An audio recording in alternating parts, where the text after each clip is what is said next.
After 8 days, it has come down to this. 2 neighboring countries survived the field of 16.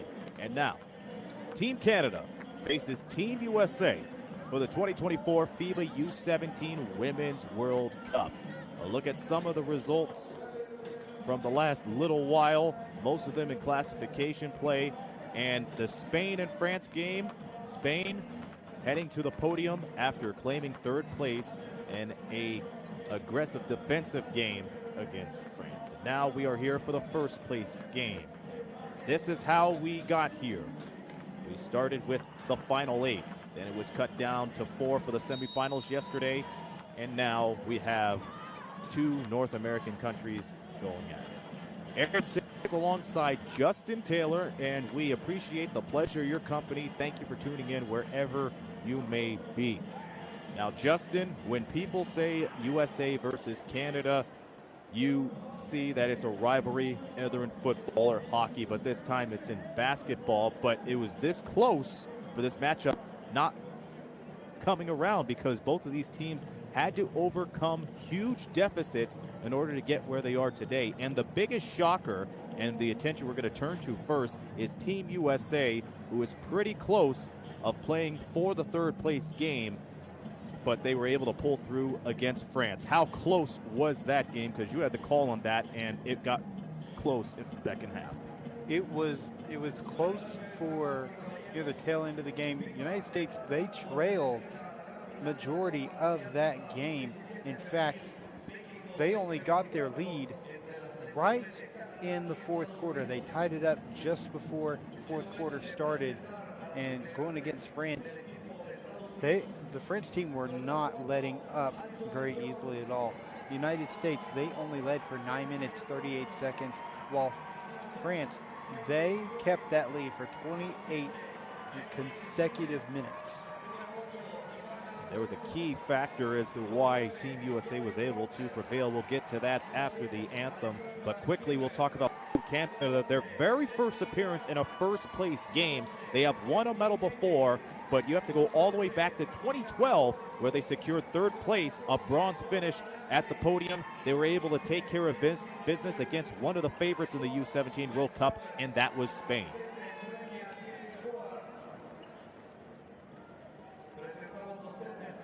In just a moment, we'll break down the key factors for today's game as the introductions are being made for Team Canada. And Team Canada came in the last few days ranked number 2 in the power rankings. They started out the last weekend at number 4. They're at number 2 now. 3rd in the world, flawless in group competition, the 3-0 record. Bulldozing through Egypt, taking care of business against Chinese Taipei, and defeating France, what turned out to be the turning point of the tournament. And then they took care of business against Puerto Rico, Finland, and Spain in tournament competition. So we're going to step aside. We'll have the anthems for both the United States of America and Canada, and we'll get you the starting 5 when we come back for the final game in the 2024 FIBA U17 Women's World Cup. It's Team USA versus Team Canada on the FIBA Network.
So the United States of America and Canada exchanging gifts in this, the final game in the 2024 FIBA U17 Women's World Cup. The first ever meeting between the States and Canada for the championships. Those are your referees. As we take a look at them, they did a tremendous job in the last 8 days. From Estonia, Mikkel Manist. From Poland, Paulina Karolina Jadosz. And from Australia, James Grigjoul. And Justin, we mentioned before the anthem, Team Canada holding their own against a formidable team in Spain, only defeating them by 4. But it was due in part with one of their dynamic duos stepping up again, and that is Savannah Swords and Agat McKeer. Before that, those are your starting 5 for USA. Jersey Robinson, the leading scorer, along with Haley Swan, Lainey Grant, JC Abi, and McKenna Wolichko, who is number 3 in rebounds per game, averaging a near double-double. That's going to be a huge task for Canada.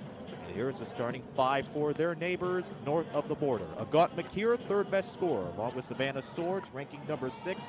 Rachel Okoko, Denia Prawl, and Sierra Parchment, who has to get a shot going in order to lead Canada right into the front court. And there's the head coach for Canada, Fabian Blizzard, her first U17 tournament, and she has led the Canadians up to the championship game.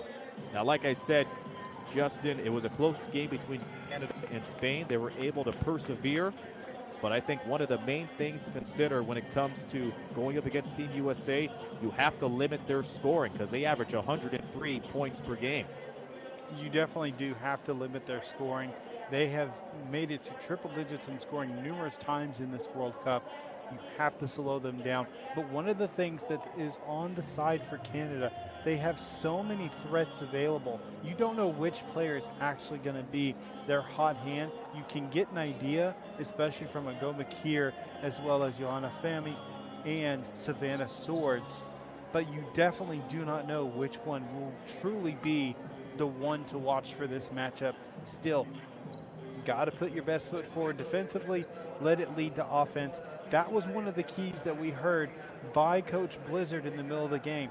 Play strong defense, let it lead to offense, get moving quick to the bucket, and they'll get the win. Both of these clubs either ranked number 1, number 2, or number 3 in stats. USA number 1 in points, rebounds, and field goal percentage in the game. Canada ranked number 2 in scoring and free throw percentage, and number 3 in between with rebounds, assists, and rebounds. It can't get any closer than this. Two neighbors from North America about to have at it for first place and the World Cup. Emblematic of the 17 FIBA Women's World Cup. Okoko will tip it off for Canada, and they have won the tip. The first ever meeting between Canada and USA for the title. First meeting for Canada for first place. USA's been here before with a total of 5 gold medals. And they work it down low straight to Okoko. On the pass to Parchment, and that is off the mark. Laney Grant tried to tip it and control it for Team USA, but it appears that Savannah Swords did touch it last, and that's how the final starts in Leon. Great crowd on hand. They have been piling up in bunches over the last 8 days, and it has come to this. Team USA's first touch with the ball, 103 points per game. This is Laney Grant trying to shake off Prawl. And it's out to Jersey Robinson, who misses, and the rebound brought down by McKeer. 6.5 of those a game for McKeer.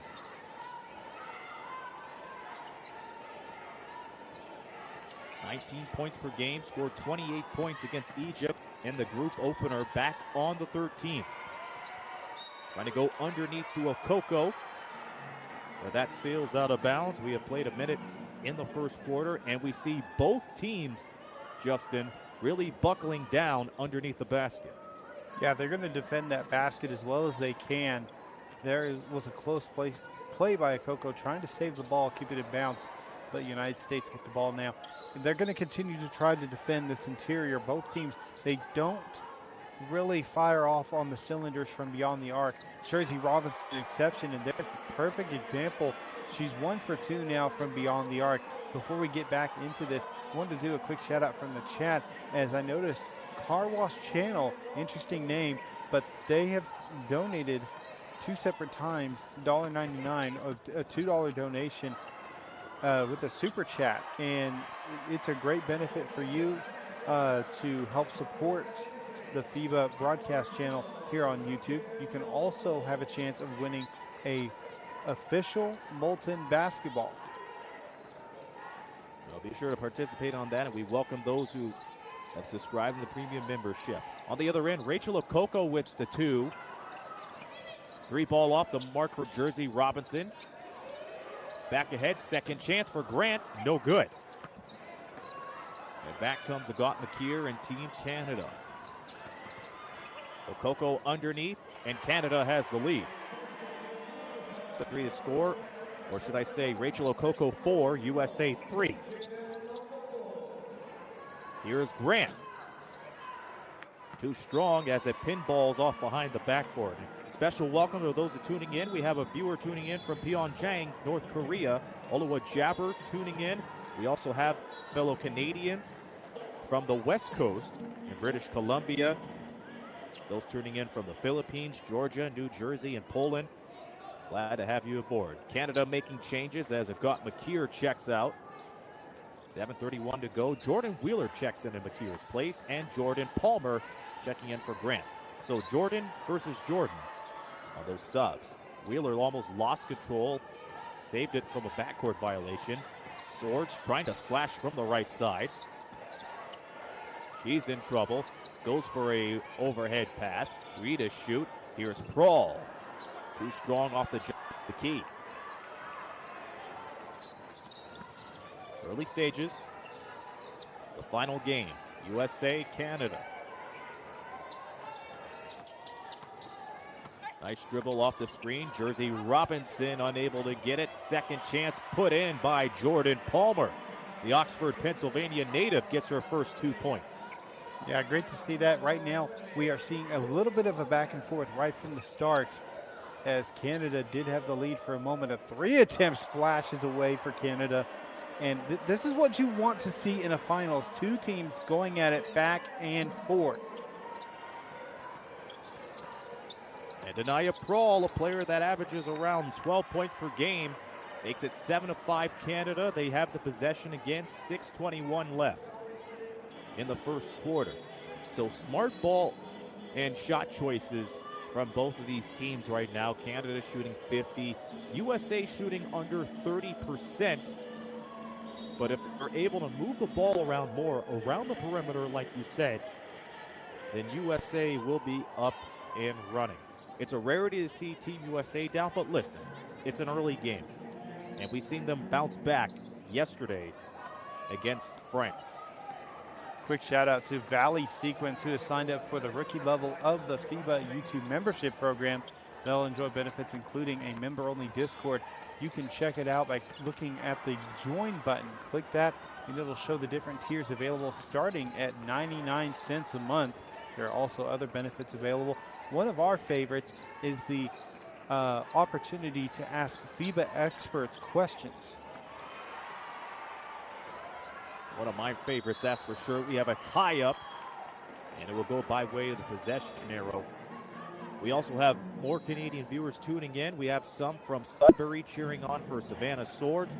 Incidentally, her sister, Silas Swords, participated in the Under-17 World Cup a couple of years ago. That very team lost to France in the bronze medal, so it's safe to say Savannah Swords responding with a vengeance on behalf of her sister here today and all year long, defeating France as a quick drive-by layup goes down for Haley Swain. From Guitar to Mississauga all around, this is the final game. It has been an 8th journey for 16 teams, and it's a turnover for Canada. Yeah, we definitely appreciate all the viewers that have joined us. Over 3,000 viewers at this time. We're at 176 likes. Make sure to spam that like button. You only get one, but we appreciate that one that you give. So click the thumbs up. And what do you say, Aaron? Do you think 600? You think we can reach that goal? 600. Let me up the ante. I'll say 700. All by right. the end of this game. It's the championship game. You have to go hard or go home, just like the layup underneath from Addison Bajor. So USA top 9-7 halfway into the first quarter. Jada Dennis in for Canada, replacing Prohl. They get it out, 3-ball, high archer from Wheeler, off the mark, and there is a foul after the release. But it appears that it was off the ball and not on the shot itself. Shout out to Selah Baines, who has submitted a super chat. Let's go Canada. And they are a 10-year-old baller, so shout out to them. Hopefully they can keep working on their skills and make it to this level at some point. We're going to see you in about 4 or 5 years. That three goes in and out. Another tie-up, and Canada is able to retain it. Sierra Parchment on the floor. And the hustle is immediately there for both of these teams. Canada will get it underneath the basket. They'll look at the head coach for Team USA, Meg Barber, her first U17 event. So 2 first-timers in the U17 event. Fabian Blizzard, Team USA. For Team Canada, Team USA has Meg Barber. Nice fake, and the finish underneath as Agat McKeer gets on the board. Now, one player I've seen that did enter into the lineup for Team USA, Addison Bajorn. Unusual pronunciation compared to others, but she is not your typical player, so watch for her to stand out and put up some work. Bajorn has sworn to lead Team USA to the victory, and we'll see as we look at Wilichko on the pull-up, and she misses. McKeer with another rebound. Team Canada averages 52.5 rebounds per game. That's number 3. Jada Dennis on the fake, but misses the deuce, gets her own rebound and puts it in. Second chance opportunities can make or break you, and Team Canada known for the second and third chance opportunities in the last week of action. McKeer, another rebound. 11-9 your score, under 4 to go in quarter number 1. The feed underneath the Yohama Fami.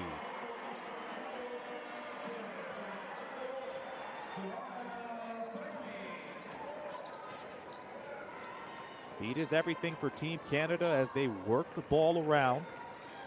As Yale Alexis is tuning in, another one of the premium members. Pull up J, Jersey Robinson bounces off. Bajorn on the rebound. The follow-up is good for McKenna Wilichko. A dynamite player in this tournament, JT. Yeah, she has been astounding in this World Cup. Not the top player across the board, but definitely a threat you have to watch out for. I don't know where USA is on the box out on the rebound, but a quick 2-point answer from Canada's Jordan Wheeler. Jordan Wheeler wheeling and dealing And another steal. Canada up ahead. Jada Dennis. And they find McKeer. Third best scoring performance this year. 28 points against Egypt 8 days ago. Loose ball. Saved by Palmer. USA running up the floor. Counted in one for McKenna Wolichko. And that's going to help USA get right back into the ball game. And one opportunity as Wolichko is working on both ends of the floor.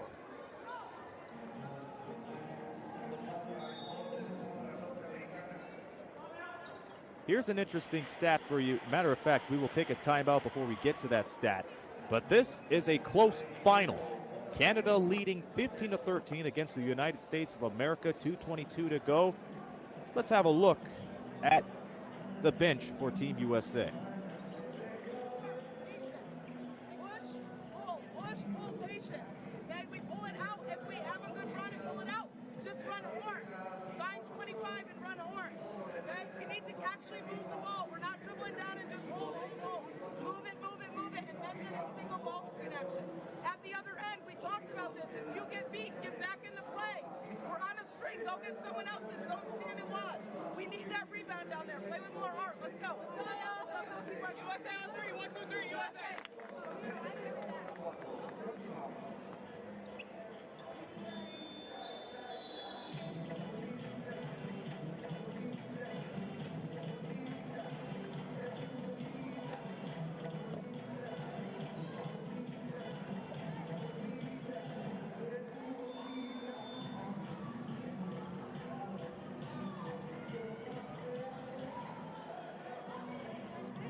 JT,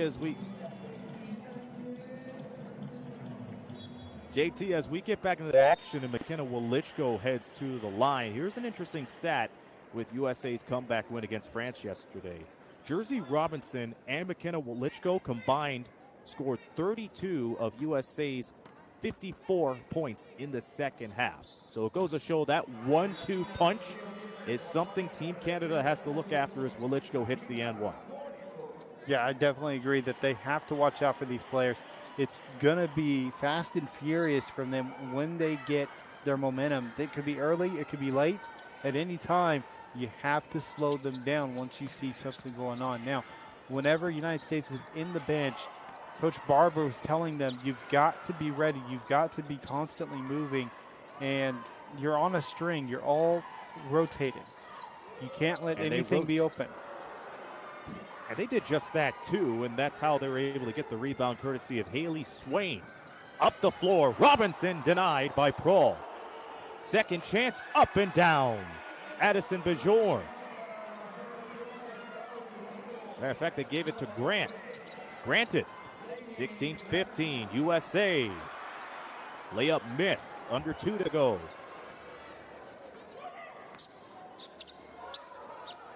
Robinson on the cross-court pass, another three, and it's pulled down by Prohl.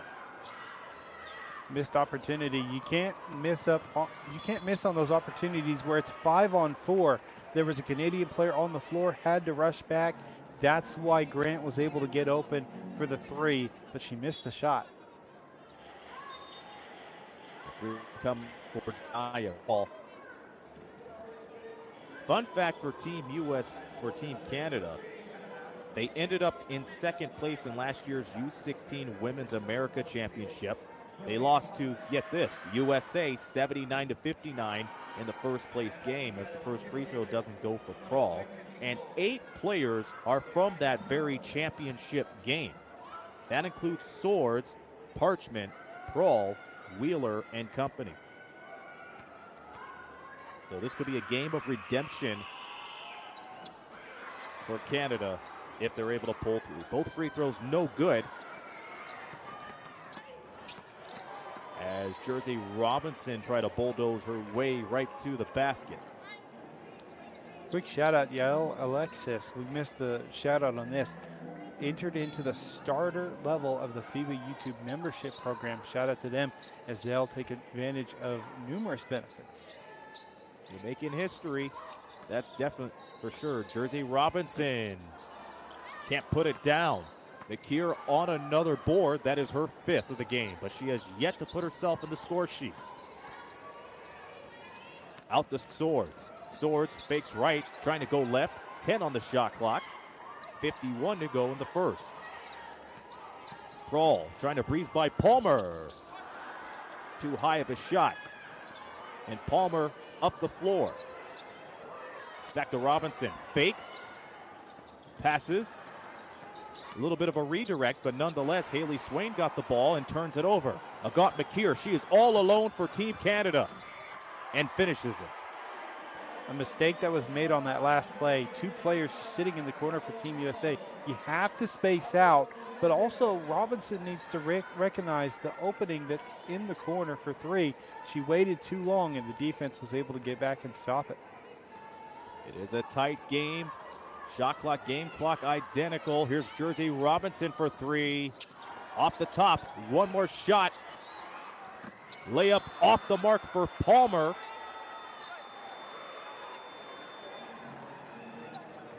And we'll see. Is it a foul or do they call the end of the quarter? It is going to be a foul. Free throws coming at the line. But I believe we'll see if they put time back on the clock. But I don't think they will. I think that was a foul in the act of shooting that happened after the buzzer. No, actually, I see up there 0.3 seconds remaining. And Okoko with her first personal foul. So USA can go ahead with these free throws coming up. Jordan Palmer at the line. 3rd best shooter in the World Cup this year, 61%, 47% free throw shooter, and she misses the first. The Oxford, Pennsylvania native.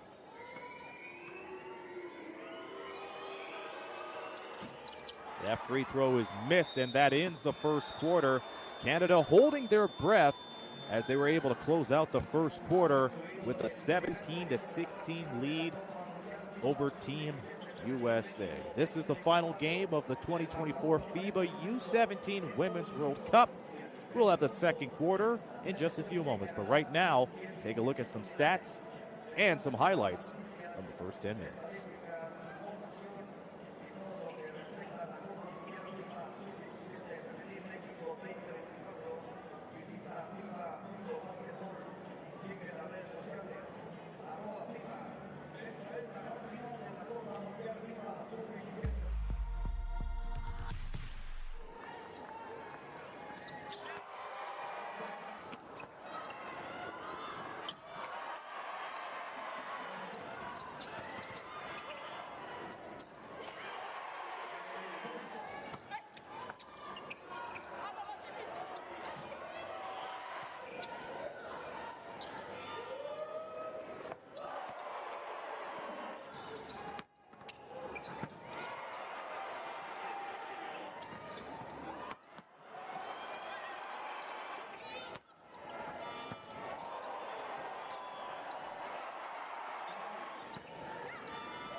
Welcome back. Final game between Canada and USA for the FIBA U17 Women's World Cup. If you're tuning in on YouTube, thank you for joining us. Be sure to subscribe to the premium membership or tune in on Courtside 1891. I want to give a big shout out and welcome to those who are tuning in from UCLA, the home of the Bruins. We're tuning in to watch USA and Canada have at it in this, the final day of the World Cup. Away we go in the second quarter. I'm sure that has to bring some confidence for Team USA when the Bruins come in and tune in. Yeah, definitely. And I love how they are just joining in, participating, letting us know they're tuning in from no other than Los Angeles. Nowhere else could they tune in. Also, FIBA, they took what we said, 700 likes. Nah, let's up the ante.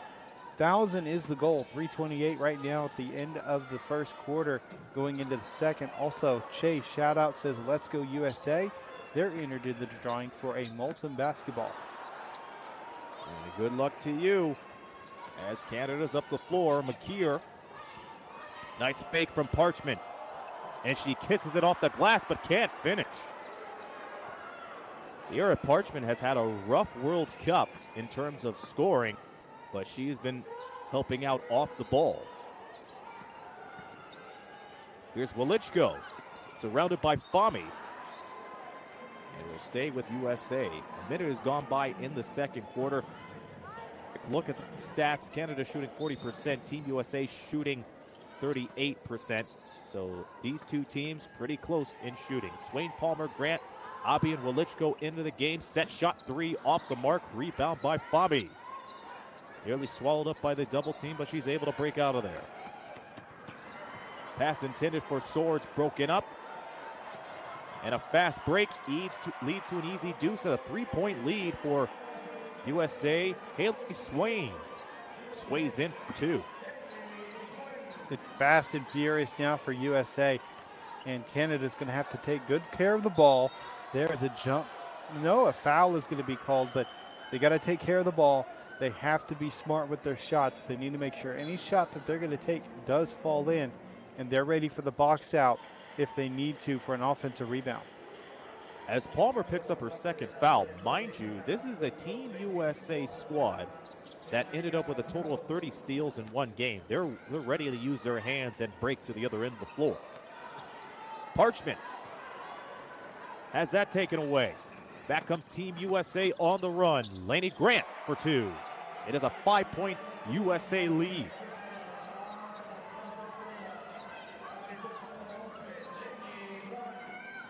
The Americans on a 6-0 run to start the second.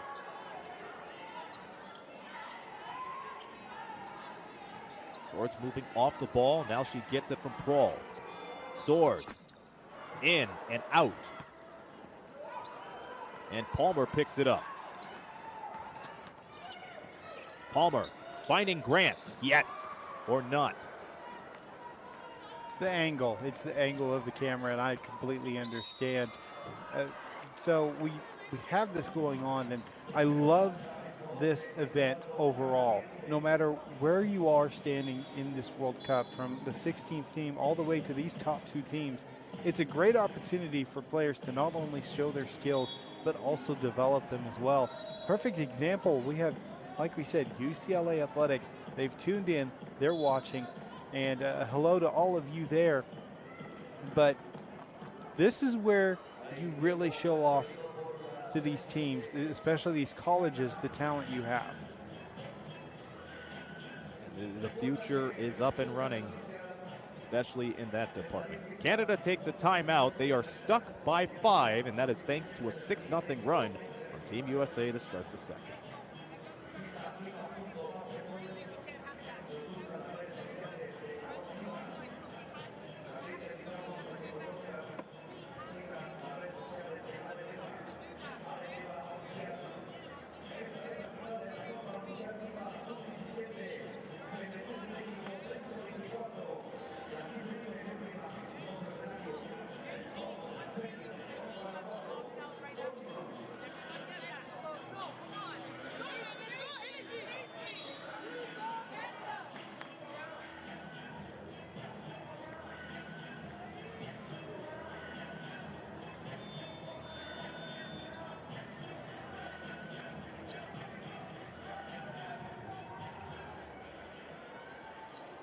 USA 22, Canada 17. We played nearly 2 minutes and 30 seconds here in the second quarter as Agat McKeer misses her first free throw. This is a player that's third best in scoring at 19 points per game, shooting 67.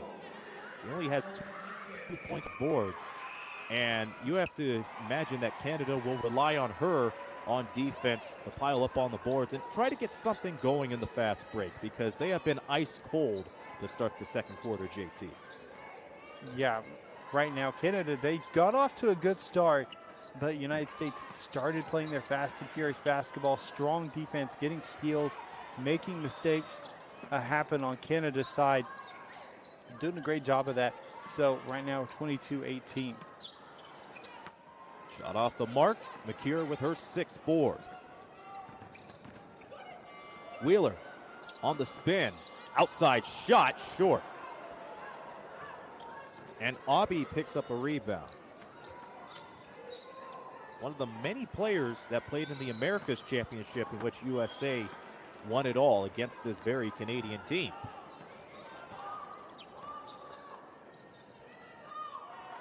Team Canada with only a point in this quarter. They're down by 4. Shooting 36% from the field. 5 to shoot. Denia Prawl gets it up and in. And in the chat, just going to give a quick shout out to someone who requested it. I think they deserve it. They have attended numerous World Cup games here in the chat. Lawrence Hufford also just asking Elliot Marr, are you a USC fan? Is that what's going on in that situation? Just kind of curious. Imagine, you know how hardcore that rivalry is. That's the layup goes up and down for Welichko. And I give credit to that question from Aaron, just because that was the discussion that we had as we were off the air for a moment. But a shout out to all of you who have tuned in. There's a supporter for JC from Shreveport, Louisiana. Go ahead and let us know where you're watching from. Also, post a flag emoji for the team that you are supporting. And the poll, once again, who are you going for, USA or Canada? So far, USA has the lead into that poll. We'll check on that later on today, and later on into the game. 2 more free throws coming up for Team Canada. 25% from the line at the moment. And the leading scorers for Team Canada with 5 points, Denia Prawl, along with her 2 rebounds. First free throw takes its time, but doesn't go down. And for Team Canada, or Team USA rather, McKenna Welichko with 7 points, trying to add on to an incredible comeback from Team USA in the second half against France yesterday. Second free throw goes down, and we have a score now of 24-21, US of A. Now, one of the things that was brought up as a good point, I noticed this earlier, but I was waiting to kind of keep quiet about it, see if it happened later.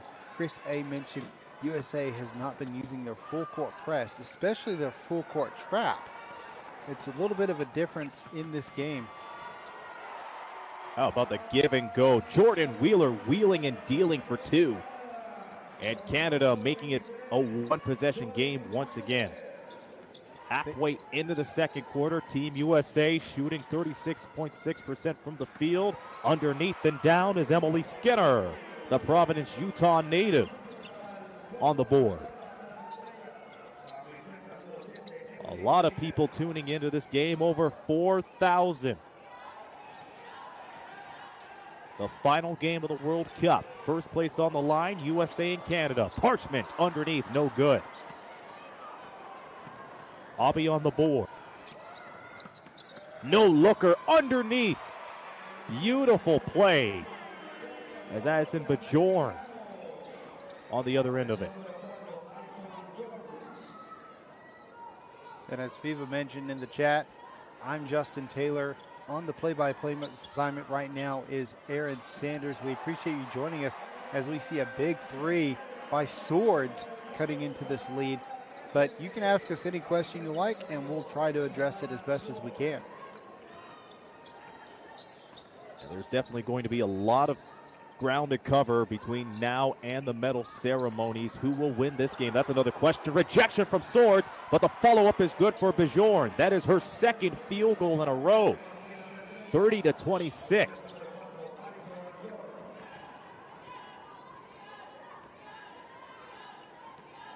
.330 to go in the half. It's been a back-and-forth game. And Bajorn on the feed. And it's put down by Emily Skinner. Count it, and a foul.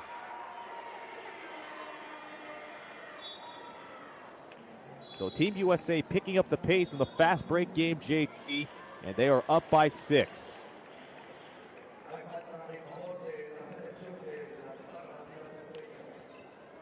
Quick shout that out leads to into a timeout. Quick shout out to YH, who signed up for the rookie level of the FIBA YouTube membership program. But as you were about to say, we're going to take a quick pause to get a listen into Team Canada.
Well, Team USA starting to press Justin Taylor. They are up by 6, and now we see Emily Skinner at the line as she couldn't complete the three-point play. But as Team USA trying to work around for a rebound, they've really turned the Jets on defensively over the last few minutes. Yeah, we just recently seen more of Manyaka now as she just extended and got that rebound. Not able to pull a result after the rebound, but watch for her to put up some numbers off the boards. And the ball will stay this way, 3:05 left. Some substitutions worth noting. Canada now has Sierra Parchment and Agat McKeer back in for Prawl and Dennis. For Team USA, Walichko, Abi out, Swain and Robinson in. McKeer trying to go Coco, but she cannot put it down.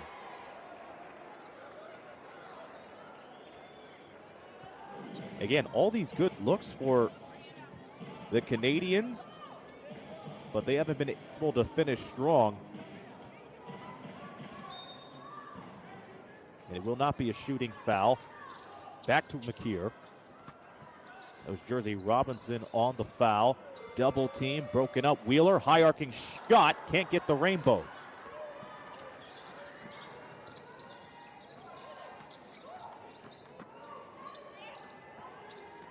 Robinson, who has been leading this team, the youngest player to win MVP in the U16 championships at 14. Has a great future ahead of her as she gets it off the glass and in. Saw a question earlier in the chat for Team USA. Where's Caitlin Clark? Well, I got to tell you, you're about 5 years too late.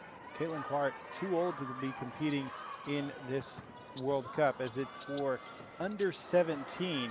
These are the youth level of the World Cup. They have U17, U19. They also have some U15 skill events. There's also U16, U18 for qualifiers. You had a pleasure to call a game or two of Caitlin Clark's. Yeah, I enjoyed being able to do that. Back in 2021, taking place in Debrecen, Hungary, she was putting up numbers, not only scoring from beyond the arc, but on the drive and kick as well, earning assists all over the place. Somebody going to say one day about Caitlin Clark. She's going to be a terrific ball player for the WNBA.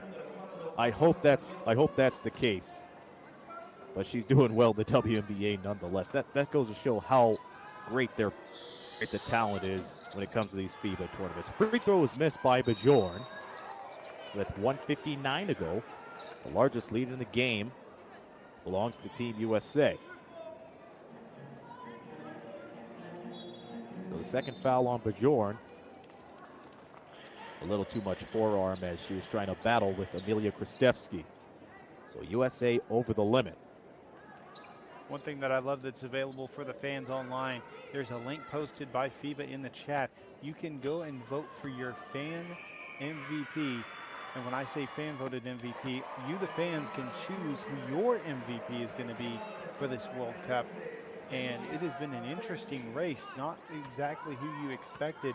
Go ahead and place your votes, as well as we are approaching 5,000 viewers and over 430 likes for the broadcast. The goal set by FIBA, 1,000 likes. We're going to get that for sure. It's a battle of the borders, Canada and USA. Meeting for the first time for the final game. Stays with America. 1:47 to go. Think about it, Justin. This has to be all kismet for this year's U17 World Cup. Held in North America and Mexico, and then you have Canada and USA meeting for the championship. Can't ask for anything better if you're fans of Canada or USA. 3 seconds on the shot clock. Drive-by shot off the mark, followed up by Wilichko. One thing to consider about this, these teams meet numerous times outside of this World Cup. And not only these youth level events, but as well as in different sports, national teams as well. And it's not just limited to basketball. Perfect example is I'm here in Oklahoma, where the USA softball headquarters is. And every year they host what's called Border Battle, United States versus Canada, in a slow pitch battle for an exhibition. Well, that's just wonderful. Save a seat for me. I'm coming over one of these days. I'm from Windsor, Ontario, so I'm border between Canada and Detroit over in the United States. So a lot of border battles to consider, and I'm going to add that one. Under a minute to go here in the second quarter. Team USA leading by 9.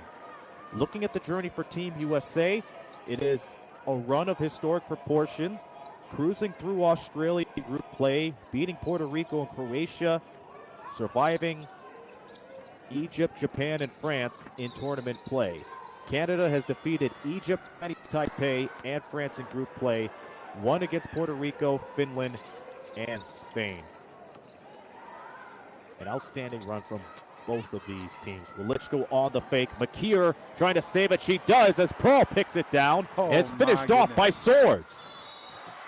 Oh! But she's going to go to the line. What an amazing play that started with the outreached hand of McKeer, and then the immediate save. Crawl up to Swords. Just didn't finish it with a bucket for the and one opportunity. Instead, we'll go to the line for 2. And that's a great way to respond to the fast break. Swords hits the first free throw. But you always have to watch out for McKeer or Swords. They have proved in this tournament alone that they could come out with some incredible plays, some heads-up plays. Savannah Swords had a couple of reverse layups in group play. McKeer sizing up from the wing. And Jordan Wheeler, Denia Prawl, and Sierra Parchment working on the give and go too.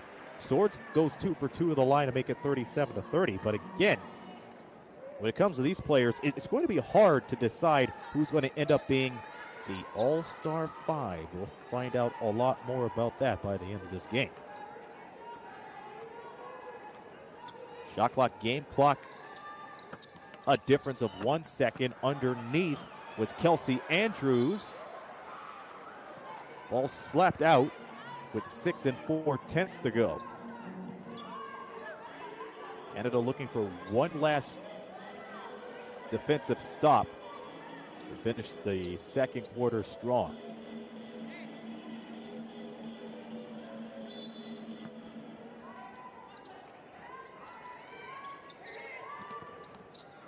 Into Andrews, off the mark, a second chance. She is fouled and she'll head to the line.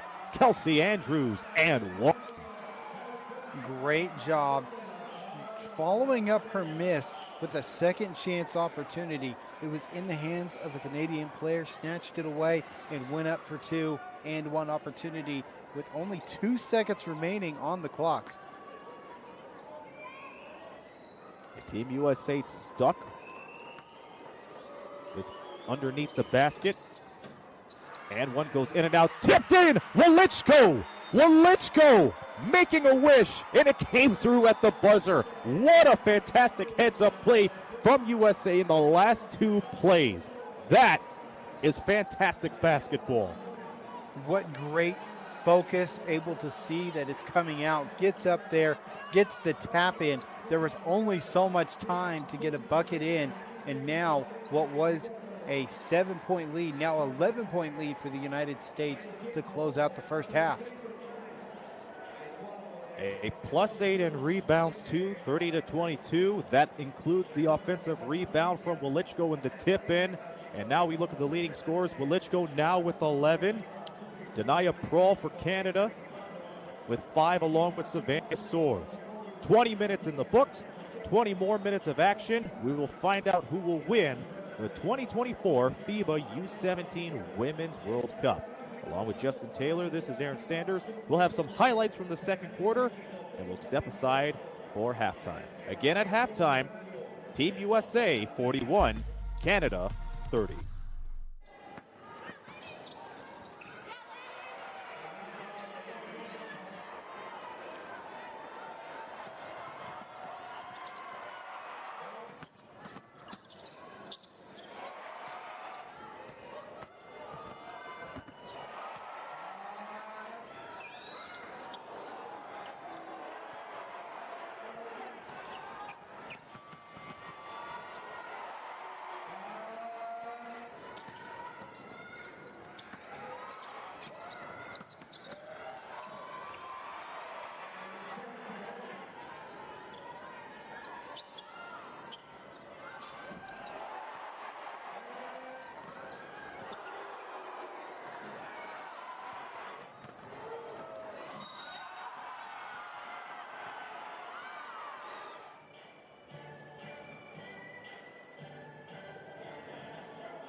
Education, health, justice.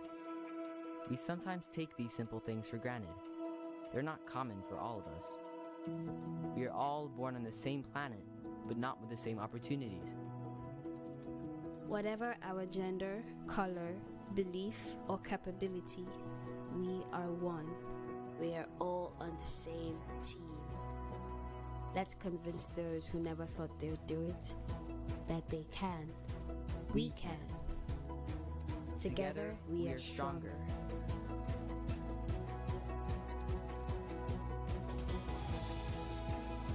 No matter your origin, basketball can bring everyone together.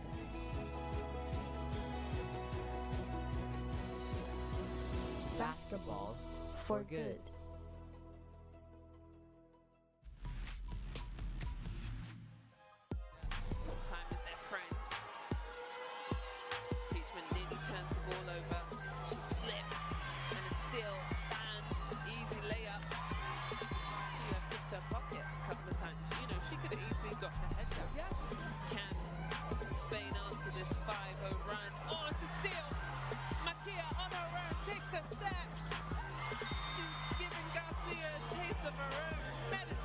She did that to her twice this game for her to pick her pocket. Robinson has the one-on-one matchup, swings the ball into the corner, nice drive, good block. Outside. Says not today. Okay, here comes Garcia, 2 steps. Misses. Now Canada in transition, bodies running, and a big block. And they steal it, the ball's still in. They steal it back, Canada. Wheeler gets the ball to Robinson. Drives right, spins, beautiful, good defense, and one! Finishes at the rim with the contact. I love it. The energy and the fire that she's bringing to this game. She spins, goes up and shoots, and it bounces in. Look at her on that floor, just excited.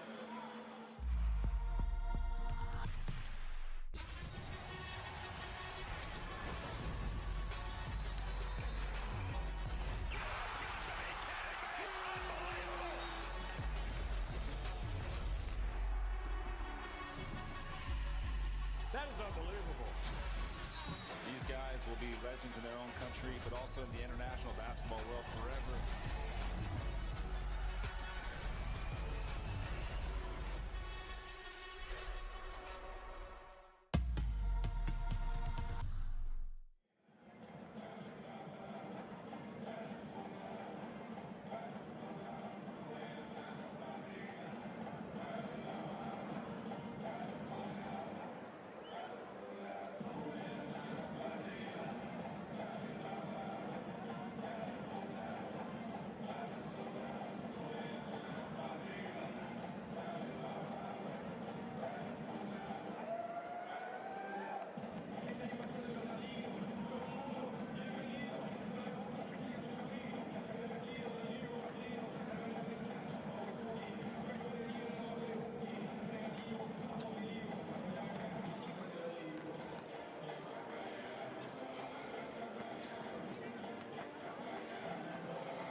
have a single ball screen right here.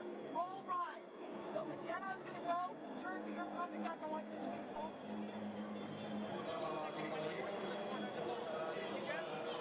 Head back. Stubby, step out a little bit on the head back. Okay, because then we got the stopper. Okay, make sure we're hitting someone. Get some movement, okay? On this, the way we're setting it up, let's make sure if she doesn't hit the shot, set the speed. Stop it.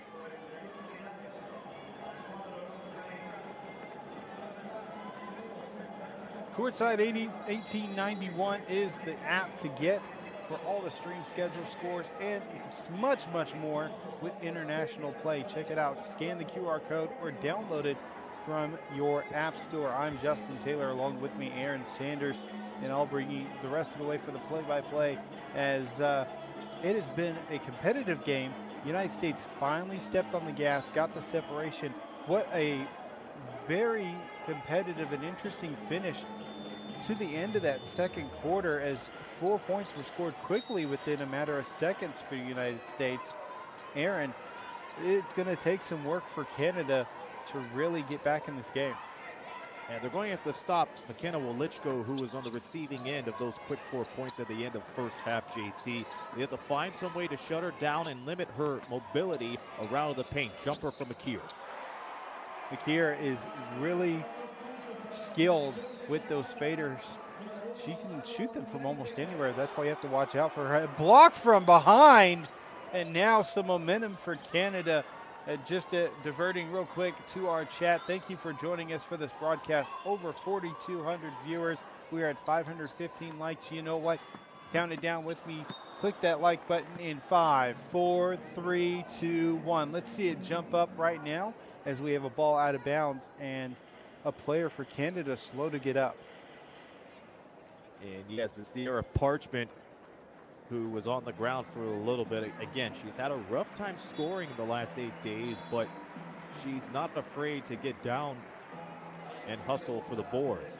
Oh, special shout out to McKenna Wolichko's grandmother, who's tuning in from San Bruno, California. There's a lot of Californians in the live chat today. UCLA Bruins tuning in, and now McKenna's grandmother. Thanks for tuning in.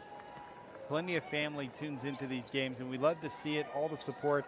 We saw earlier that a family member for Swords was tuning in, and shout out to them as well. A layup attempt high off the glass, no good. Canada a chance to cut into this lead further.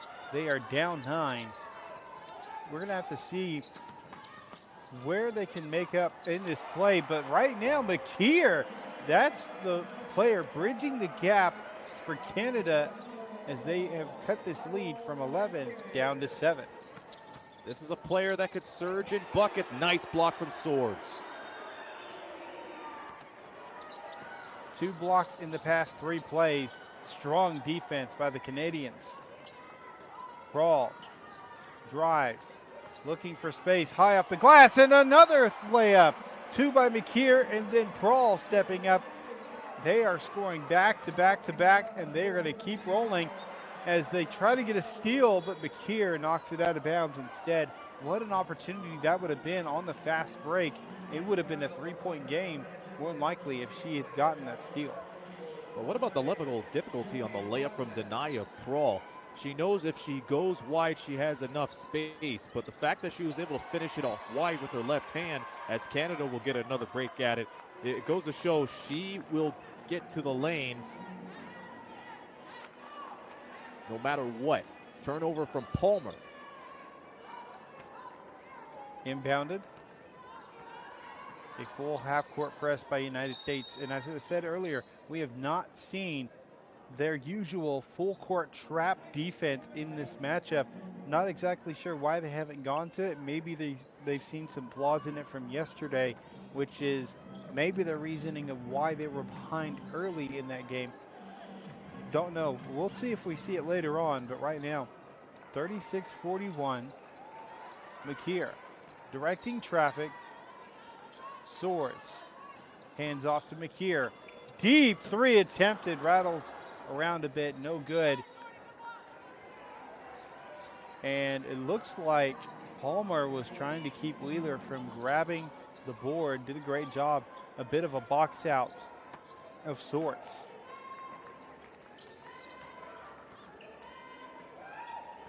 Screen left, goes right, fakes off of it. A layup up and good for Swain. Remember, it was Wilichko who was able to set that nice screen at the top of the key to let her drive by for that lay-in. That's going to be the first bucket of the half for the United States. Now a chance to answer for Canada. They're not able to. A collision on the floor. Palmer is down.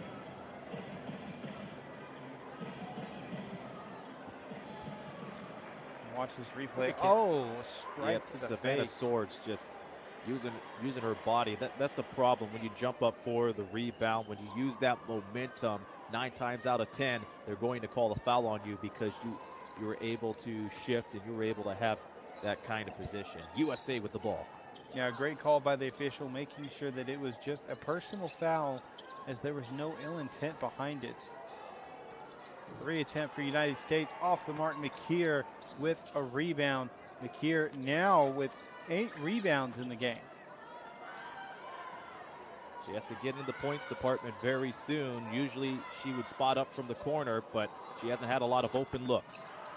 Off the mark on the layup. It's last touch by Canada. United States will have a chance to expand their lead and really get their offense going here. But a great job by Canada. They have really played strong defense, forcing turnovers already here in the third quarter. They have forced 8 turnovers, but they have scored only 4 points off of them. Nice drive. Nice drive, but great help coming in to force a stronger shot than the player wanted to put up. Swords trying to split defenders. Instead, we're going to have a tangle up by Robinson. It'll be a jump ball. A good job for her meeting Swords right near the elbows. We see some sub checking in. Dennis and Fahmy checking in for Okoko and McKeer. But again, going back on the defensive effort for Canada, they have picked up 21 D boards. And they stole the ball 5 times along with 5 blocks. So that has to tell you something. They have turned it up here as we approach the 6-minute mark in the third. Robinson to the inside to Wilichko, up for 2 and good. They play well together. It was a great little bit of a soft pick and roll to get the 2 points back to a 9-point lead for the Stars and Stripes.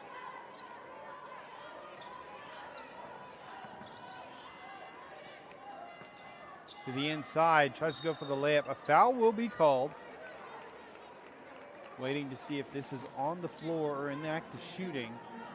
I believe it is in the act of shooting, so we'll see 2 free throws at the line. And Abby commits her first foul of the game. Meg Barber, the head coach of US of A, asking for an explanation on why the foul, but again, it's just a matter of the positioning of it. It looks like it's not going to be a shooting foul. They're going to be inbounding it from underneath the rack. Each team with 1 foul committed. And that is the difference that we've seen in this matchup, is that there hasn't been an excessive number of fouls. We saw this in the third place game and kind of expected that, as neither team was really aggressive in trying to get to the basket. Both these teams are known for aggressive and trying to drive to the basket, drawing fouls. Not many here in the second half. Well, both of these clubs, they're nitty and gritty on their rebounds. First in rebounds is USA. Third in rebounds is Canada, as the Canadians will shoot a pair of free throws courtesy of Savannah Swords as she tries to take it to Jordan Palmer, but she was able to use Palmer's hip as a way to draw contact. But again, we mentioned at the top of the broadcast, JT, how close the stats were when it comes to Canada and USA. USA, 103 points per game first.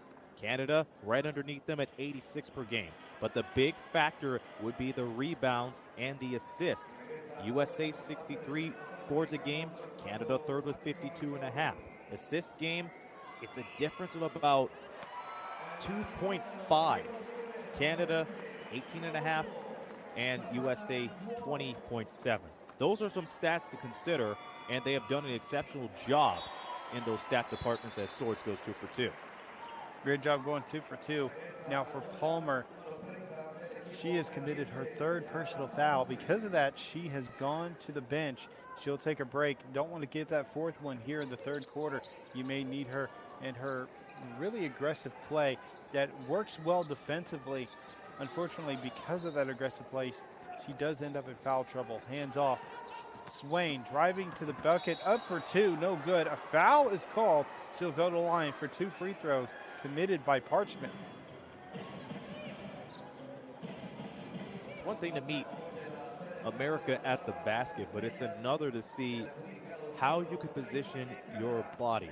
We have seen time and time again when USA gets the green light to cut to the rack, we see teams cluster underneath the basket as the first free throw goes down. But that could equal trouble as there are so many hands trying to either strip the ball or block the ball.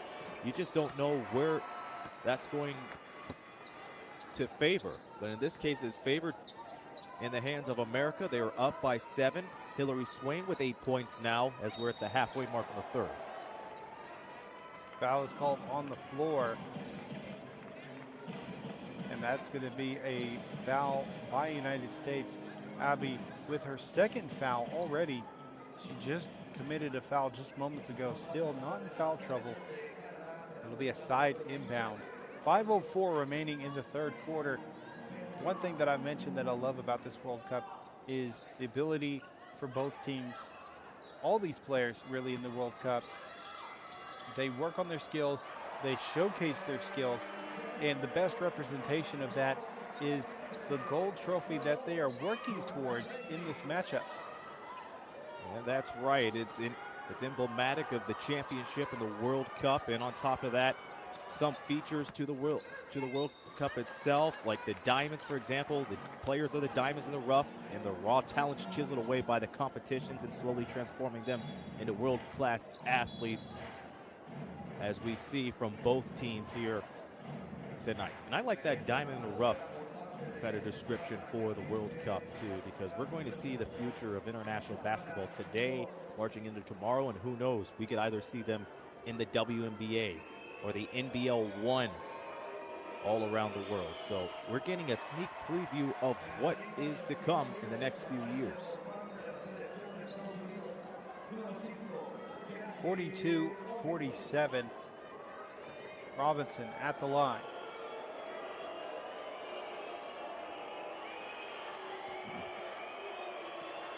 Free throw is up and good. United States leading by 6. A 3 attempted quickly by Canada is going to be off the mark as Swain. I apologize. Manyaka gets the rebound. Pass to the inside. Tried to get it underneath to Bajorn, but mishandled, picked up by Canada. That'll be another turnover for Team USA. And now Canada has to be careful. No need to go for a 3 right away. Take your time. Get close to the 10. It's only a 2-possession game. And a 3 and 1 opportunity. Chance to make it a 4-point play. Makir with 10 points cuts the lead down to 3. But then again, what do I know? Agat Makir has been a firecracker for the entire World Cup. She picked her spot tremendously as Addison Bjorn stuck her arm out. And we have seen this time and time again for Team Canada. They must have the most 4-point plays in this tournament in the last year. Last touch by United States. The possession stays with Canada. Chance to make it maybe a 5 or a 6-point possession. And now because of that foul, JT, Canada has the momentum. But again, I have to reiterate, there's no need to go for a 3 right away. You could go for an and 1 opportunity as we see Fahmy trying to fight her way through the bucket. Swords underneath, goes up for 2, misses the shot, rebounded by Robinson, pushing the tempo quickly, loses possession on the tip, kick to the corner, 3, back of the rim, no good. Robinson put back for 2, back to a 5-point lead for the Americans. Jersey Robinson picking up on just her 10th point Team Canada had no answers underneath. Fakes the handoff, Swords drives up for two, off balance, draws the foul. It's going to be committed by Robinson. Robinson facing her second personal foul of the game. I thought for a second she was right there in foul trouble. She is just below it. Still, free throws coming at the line for the Maple Leaf team. Quickly looking at the foul situation for Team USA as Jersey Robinson picks up her second foul. Bjorn with 3, Palmer with 3, and those are the only ones with 3. For Canada, they are really doing an exceptional job of not fouling a lot. There's only a handful with 2 personal fouls as the free throw is made, and it's a one-possession game again, JT. We'll see how Canada operates and see if they're able to spread their defense out. Wolitzka takes a mid-range shot near the block, well defended by Parchment. She's double-teamed, able to get it to McKeer. Fast break opportunity, pass to the back door. It's going to be overthrown through the hands of Kroll. Missed opportunity on that fast break. They broke that trap defense that I've been mentioning we haven't seen. There was an example of it as they really trapped in on her, trying to get her to make a mistake. Well handled as she found a fellow teammate. Just couldn't get the 2 points. And you use so much of your energy to break that press. You throw it either 1 or 2 feet too strong to your teammate. Canada now coming up with their 12th turnover. They have to be careful as the jumper goes down by Jersey Robinson. Hand in the face by Parchment, but not enough to get the stop. Now we see Kroll, left wing, screen right, uses it. Switch defense for Team USA. Hesitates, drives, right side by the block, up for 2, no good. Going to land in the hands of a Team USA player. Skinner inside, layup, well, let's go, good. Back up to a 7-point lead. 2:15 remaining in the game. And that is the pure essence of Team USA, the second best assist team with 21 a game. I apologize, 2:15 remaining in the third quarter. Still another fourth quarter to go. Baseline drive, puts it up for 2. Going to be well defended. Swain gets her own rebound. Well, let's go. Mid-range, good! Timeout on the floor. USA have a 9-point lead. Canada realizing the pressure, the pace, and they've got to slow it down. Before we go to a timeout break, Eric Zubert has donated, and we appreciate the super chat provided by them. Well done, Eric. Welcome to the club.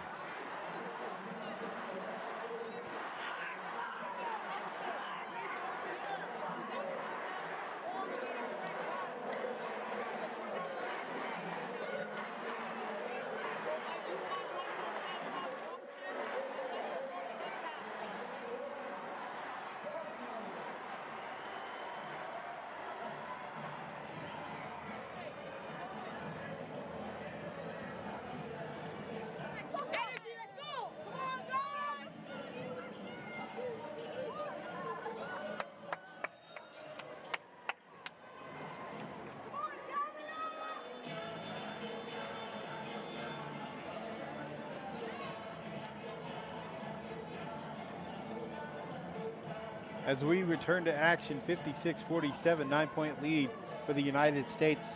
Question from the chat, how many points does McKenna Wolitzko have? 17 points. She's 8 for 13 from the field. All interior shots. Also give credit to her for 5 rebounds as well as an assist and a block. And she was one of the main reasons why USA came back in their 16-point victory against France yesterday. Great spin move by Kroll, just not able to get it to fall. She gets her own rebound, Whoa. hits the rim. 3 free throws coming at the line for Swords. And Team USA and the boards been working wonders on trying to take the foul and go to the line. They have done that a handful of times. They did that with Spain yesterday too, JT, where they were able to make Spain feel the pressure, make them play with the emotion, and make fouls that haunt them, either off of a 3-ball or when they were behind on a scoring run. And now they're pulling what the kids would say, they're pulling what they can out of their bag to get them back in this ball game, as Swords makes it 56-48 now. Sally Berg, congratulations and welcome to the rookie level of the FIBA YouTube membership program, as we see Swords go 2 for 3. Now, what I was wanting to say is Swords was not the choice of the player to foul, especially on a 3-pointer to go to the line for 3 free throws. She was 6 for 6 before going to the charity stripe. She finally missed a free throw, so 8 for 9 on the night. And 86% from the line prior to tonight. That's just a good outing for a team that's second at the charity stripe, 67%. Being patient with the shot clock. Parchment sets a screen. Swords almost loses her pivot foot for 2, and there is a travel that was committed by number 21, Rachel Okoko.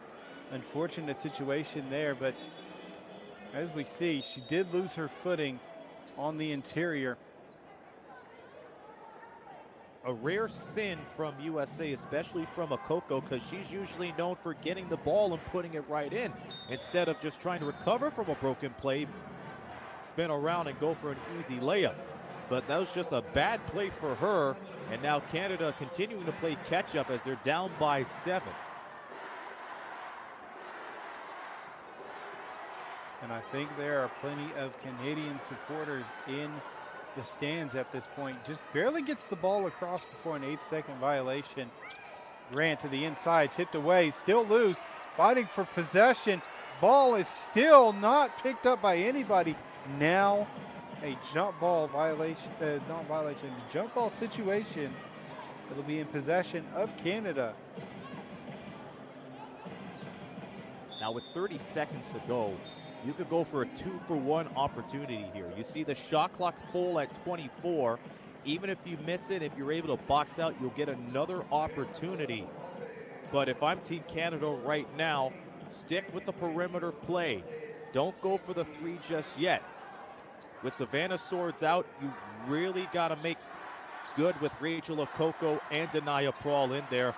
Those could be mid-range players right there. Jesse Abbey and Haley Swain into the lineup for Team USA. 2 points by Prawl. She has 11 on the night. 10 seconds, no shot clock. 51-56. Robinson trying to find space on a step back. Takes the 3. Splash! At the buzzer. 13 points for Robinson. 51-59. Aaron, what a shot by Robinson to close out the third quarter. You know, that's back-to-back buzzer beaters for Team USA. In the second quarter was Walichko with the miracle tip-in. But how about Jersey Robinson teeing it up? She's been letting the fans know over in Leon whose game it is. And so far, it's Jersey Robinson's game. 51-59. We're going to take a short break as they lead into this fourth quarter. Will Canada be able to mount a comeback? We'll find out.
Courtside 1891, the app that you need for stats, scores, and other information, including schedules for international play.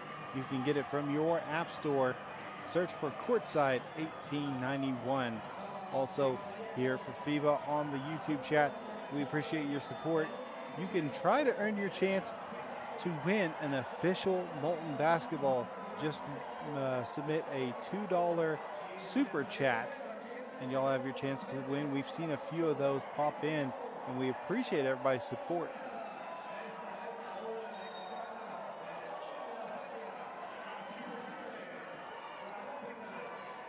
Eight-point game. The United States will start with possession. Swain over the left side to Robinson. 3 players on the interior with blue jerseys as they cross. Robinson kicks to Swain for 3. No good. Rebounded by Prawl. 2 defenders surrounding her. They're going to break out of the defense. Fast break opportunity. Loses possession into the hands and right out of Johanna Fami. And Canada has had so many opportunities to cut this game pretty close, but they have come up with their 15th turnover of the game, and that's because they try to outwit USA on the speed, going for a cross-court pass that's 1 or 2 feet away from a cutter. Step left. Robinson step back slightly with the 3. No good. Rebounded by McKeer. And for McKeer, that puts her just 1 shy of the double-double on rebounds. And I stand corrected. Actually, that was the 10th rebound. So she does have her double-double. She has the ball driving middle of the lane. Up for 2. Does not get the friendly roll. Rebounded by Wilitsko. Fast break opportunity to Bajorn. Up for 2. It is quick answer by USA. They are leading by 10.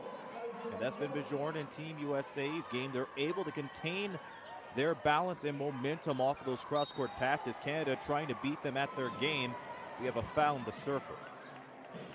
We appreciate all the viewers that have joining us. 5,600 viewers at this time. We have a goal set of 1,000 likes. Right now we're approaching 700. Go ahead and click that thumbs up to show your support for FIBA basketball.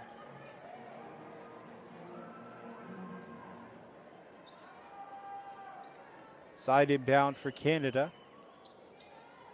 McKeer, too far out in front, but able to pick it up. Brawl into the paint, fades a 2, front of the rim, no good. Rebounded by USA. Robinson on the right side. She's been popping 3s left and right, not hitting all of them, but really trying to get a groove going from beyond the arc. Spin. Up for 2, Palmer, no good. Offensive rebound, no shot. It'll be a foul on the floor.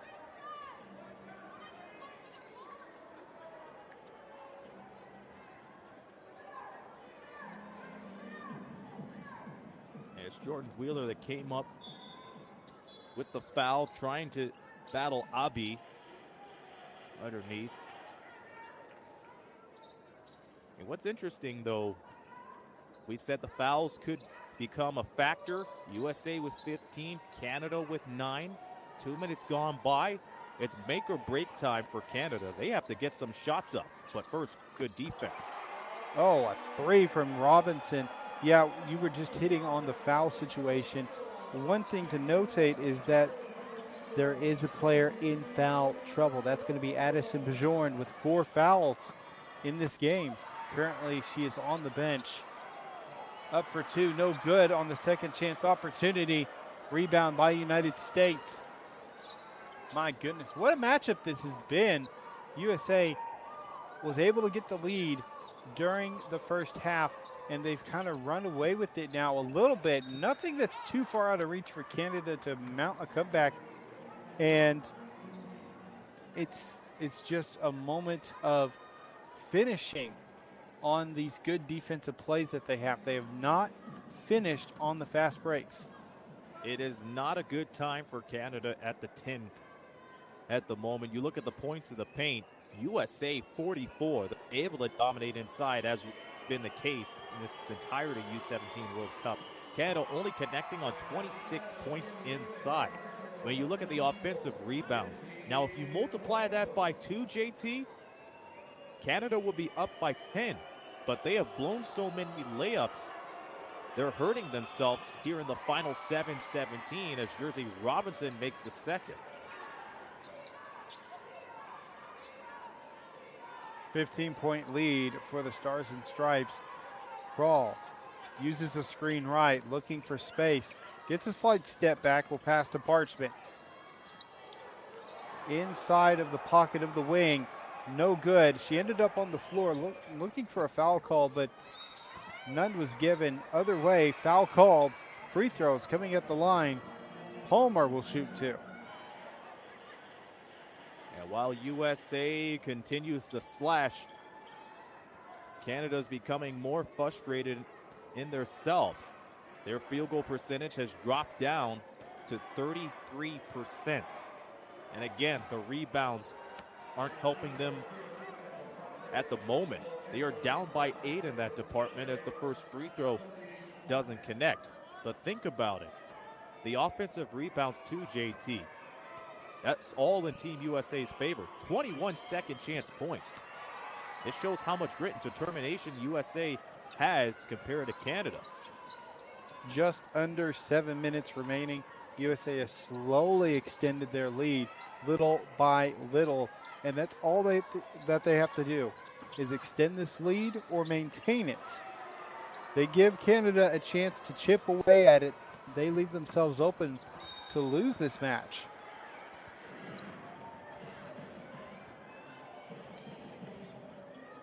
Again, for those just tuning in, USA has been to the first place game a handful of times. Matter of fact, have won 5 gold medals. This is Canada's first go around in the final. And again, their journey has been phenomenal, but they are down 67-51. They need to buckle up and put on some good defense as we head into their huddle.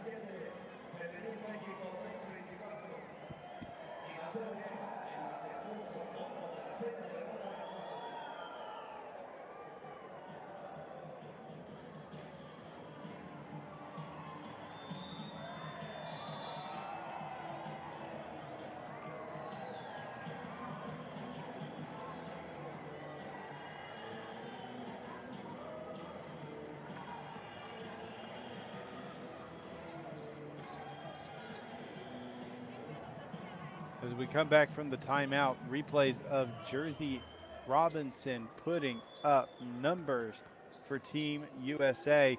Big plays left and right, currently sitting at 18 points. Right now, Haley Swain at the line with her free throws, goes 2 for 2 during the visit.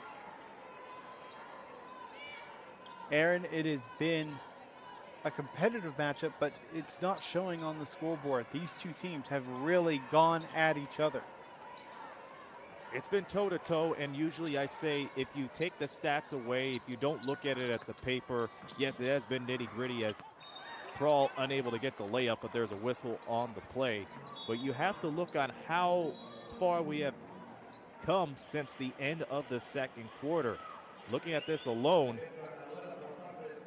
if you consider the second half, JT, USA barely outscored Canada 28-21. But in this quarter alone, Team USA has left a goose egg on Canada's side. And remember, there could have been a handful of those points where they had a breakaway where we would be at a closer game right now. It could be 69-61, but Team Canada hasn't been able to find the bottom of the bucket. Close move on the interior. Robinson receives, fading 2, draws the foul. 2 free throws coming at the line for Jersey Robinson. You have to imagine when they have the ceremonies after the game, a lot of people would consider Jersey Robinson part of the All-Star 5 because she has shown great poise and she has piled up on the points this year. A 19-point lead for the Americans, 5:54 remaining. And still no answer on scoring from Canada in this quarter. Now a 20-point lead.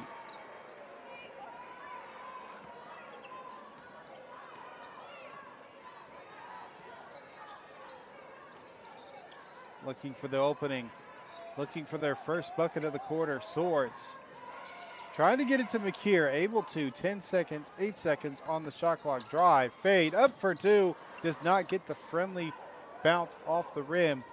USA looking to extend their lead and really shut this match down.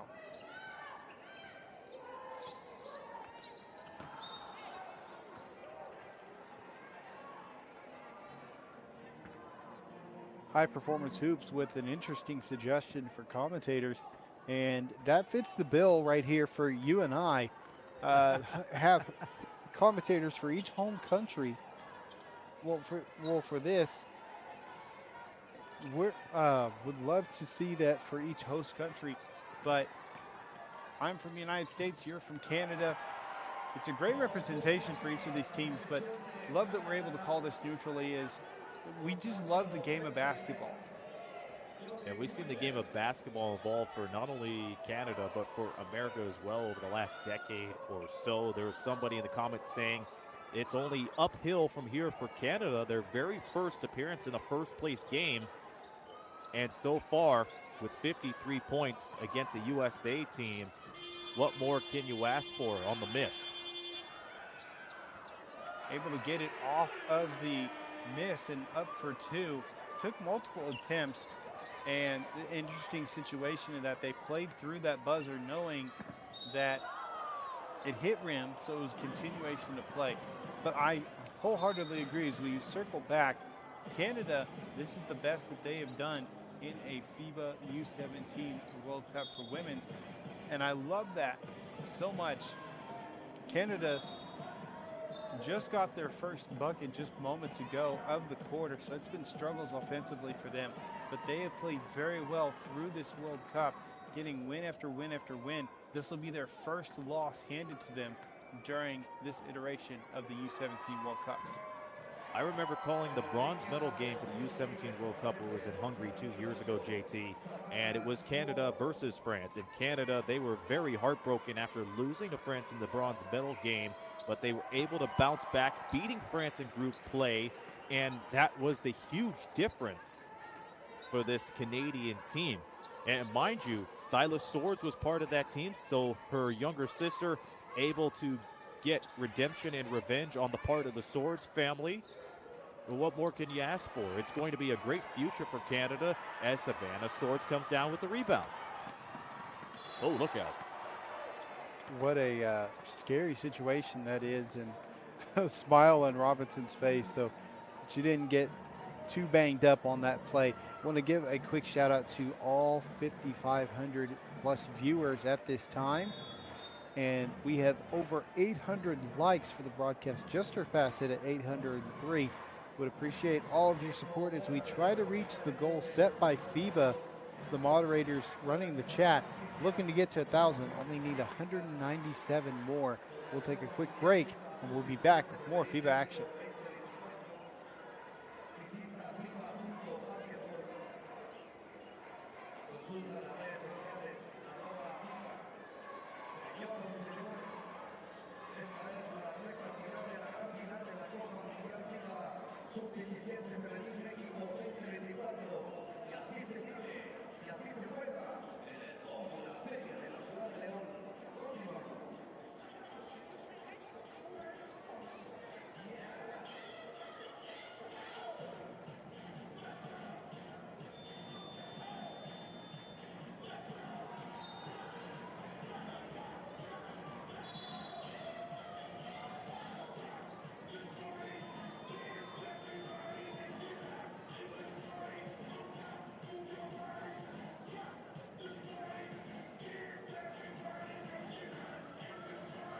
less than 4 minutes away from crowning a champion of the U17 Women's Basketball World Cup. I'm Justin Taylor, along with me, Aaron Sanders. If you're just joining us for this late moment of the game, it has been an interesting back and forth for the majority of the game until we got into this second half.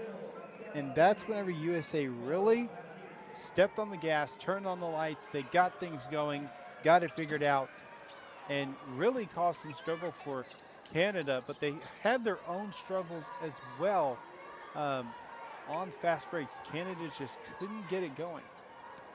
That's right. They felt the pressure right away as the fall away goes down for Jordan Wheeler and she goes back on defense, but they haven't been able to finish their layups. They've had so many O boards, but they could not convert. Spin move in the post by Robinson.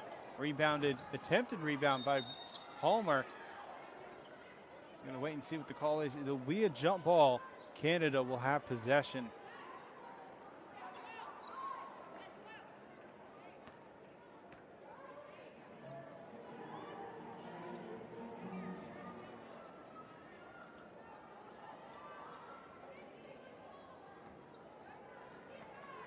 So now we have Canada with possession. They are down 15. They could get something going. They could strike up the momentum right here, right now. It's never too late. Brawl up for two, fading in front of the rim, no good. Rebounded by Robinson. 5-on-4 opportunity for the United States. Well, let's go. Pass to the corner. Palmer backing down, up for two. Well defended. Fast break opportunity for Canada. Sword stops, pops a three, no good, and draws a foul. And that'll be against Robinson. Actually, correction, it'll be drawn by Robinson, committed by Swords. That's her fourth personal foul of the game. A little aggressive on the take from three-point land. Under 3 minutes to go. And that is a technical foul on Swords. And I believe what it was is that she was intentionally trying to draw a foul. Didn't see the exact shot of how she got the technical foul, but my best guess is probably swinging a foot out, trying to draw contact somehow, some way, getting the body stretched out, and it's not going to work. It's going to be a technical. 58-74. Yes, not in that way either. In Canada, they're so good at drawing fouls, but this is not the situation to try to force one like that. Three by Robinson, not able to splash it away. It has been an impressive run in bracket play for Robinson, as we mentioned earlier. Back-to-back games, quarterfinals, semifinals, she scored 29 points. Right now, she's sitting at 21.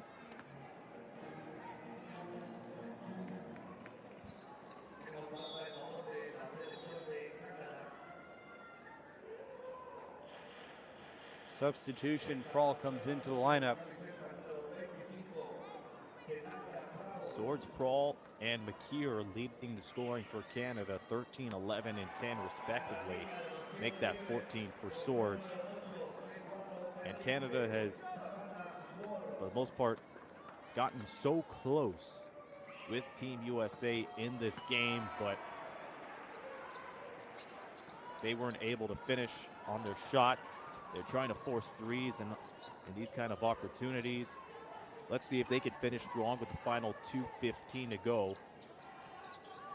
So that way a lot of people could say, hey, this Canadian team is going to have a great future in the U17 and U19 World Cups. Goes up for two. Swords will get the block. Fast break opportunity. Threads the needle, and Prawl will earn 2 points. Shout out to Hyde River as they signed up for the FIBA YouTube membership program.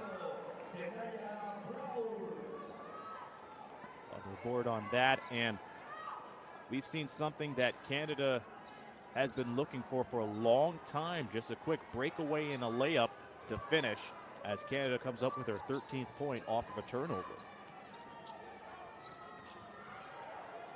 Swain on the right wing. Crosses over, breaks by McKeer, up for two, no good. Rebounded by Robinson, up for two against the defender, splashes it in off the glass. Back to a 14-point lead, 23 points for Jersey Robinson.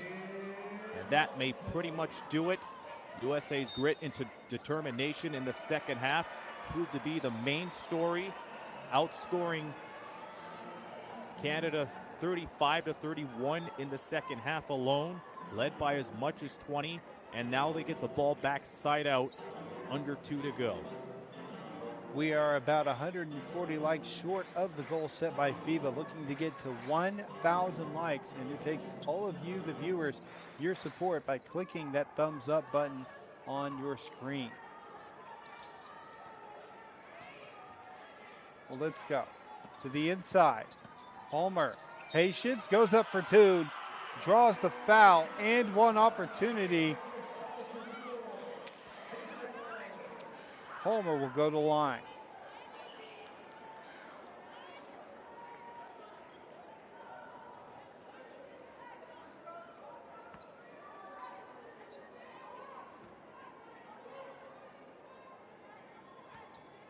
And for the entire game, McKeer almost went the full length of the game without committing a foul. That was her first foul of the game. Offensive rebound by Palmer, who was at the line, and she gets a quick 2 points. So it's a 4-point possession by Palmer alone. A great hustle from USA. Final minute of play. On the interior, floats a shot and good. That's going to be by Johanna Thami. Jordan Wheeler, who earns the 2 points. That's her 10th point tonight. As great as this game has been, it's too big of a separation for a comeback for Canada, especially at this point. But do not discredit the work that Canada put in.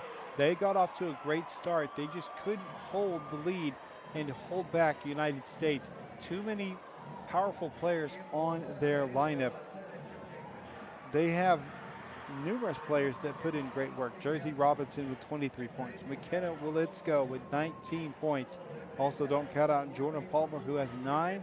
Haley Swain with 10. Addison Bajorn with 9. Just an onslaught from the full team. And this is just a great, talented group of ladies. Remember, a handful of them came from that U17 championship team from a year ago. So this is pretty much a rematch of last year because most of the players came from that tournament. They have improved on their craft, and now here they are in a big stage in the U17 championship. So Team USA has done an exceptional job. And you also have to understand, Jersey Robinson, who is 15 years old, she's going to have a great future ahead of her. She may participate in the U17 tournament in 2 years from now, or even the U19. We'll just have to find out. But this kind of outing is what championship athletes are made for. And she has done a terrific job along with Team USA. And don't count out Canada by the slightest. Their first trip to a first-place game in the U17 World Cup. And they have showed up. They scored 64 points, which will end up as the lowest they have scored in this tournament alone. But when you stay in the game with Team USA, you have to feel confident knowing that you made it this far. Floater in the paint, no good. 8-second difference between game and shot clock. This will more likely be the last possession for United States. Robinson will take her time to run out the clock. Drives by Prawl, goes up for two, and it's going to be out of bounds.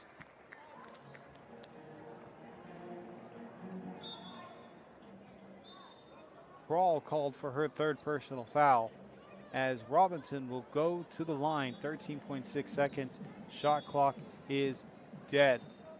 One of the things that we talked about multiple times was how aggressive both teams were, trying to get to the line, trying to get these buckets on the interior. But as we've seen, United States, they took advantage of their ability to be able to get that done.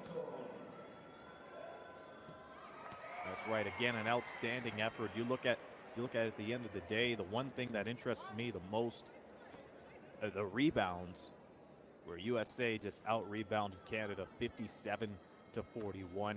There's a lot of great plays around there as the three are made. Pretty much official, USA getting their substitutions in. They have done it. And the excitement from Meg Barber as her team will win this matchup. She just got through winning a national championship at the Division III level. Canada, a 3 attempt by Swords, off the mark, rebounded by USA. And call Miley Cyrus. They're going to have a party in the USA. USA earns gold at the U17 Women's Basketball World Cup.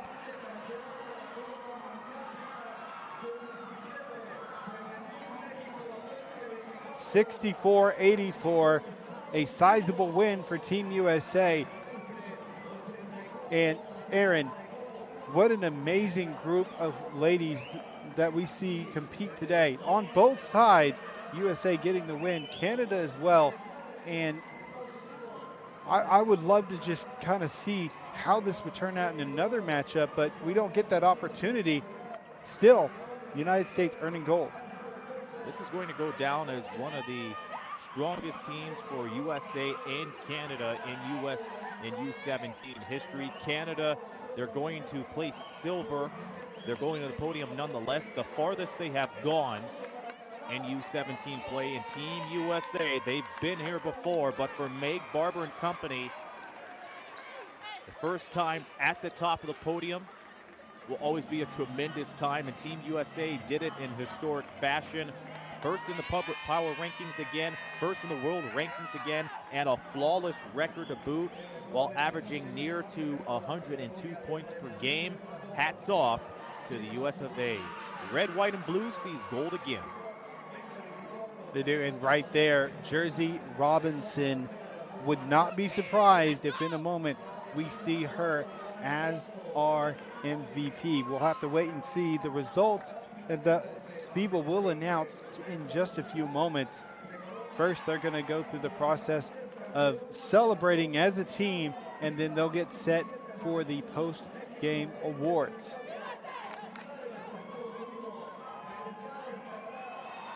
Taking a look at the final stats for this game at the box score, starting with Canada, their top performers. Savannah Swords had 15 points, 12 for 13 from the charity stripe, 6 rebounds, along with a steal and 3 blocks. Another top performer for Team Canada, Dania Prawl, she had 13 points, also 7 rebounds, 1 steal, 3 blocks. Jordan Wheeler with 10 points, as well as Aga McKeer with 10 points. She also had 10 rebounds, a double-double for her on the night. On the other side for Team USA, their top scorer was Jersey Robinson, 25 points, 7 for 23 from the field, 8 for 9 from the charity stripe with 7 rebounds and 2 steals.